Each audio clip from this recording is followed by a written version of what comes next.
Kung ikaw ay isang OFW, aniwala ko na hindi aksidente na napanood mo o naka-scroll ka sa video ko na ito. Na wag po kayong pumayag na walang magiging pagbabago sa status ng buhay mo financially. Kung ano po yung buhay nyo last year, dapat pagsikapan po natin mayroong magbago this year 2025.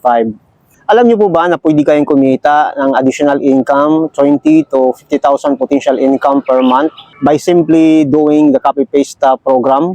At dahil ito ay purely online, pwede mo lang itong gawin during your free time. At ang kailangan mo lang dito ay itong smartphone mo at itong mga active mo na social media accounts like Facebook, Reels, and TikTok.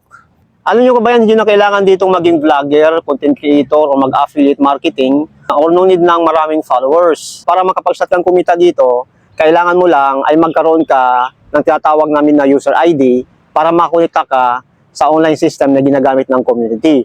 Now, kung gusto mong malaman ng buong detalye, mag-comment ka lang sa iba ng video ko na ito para mag-guide at maturuan kita kung paano ka makapag-start dito, okay? See you in my inbox.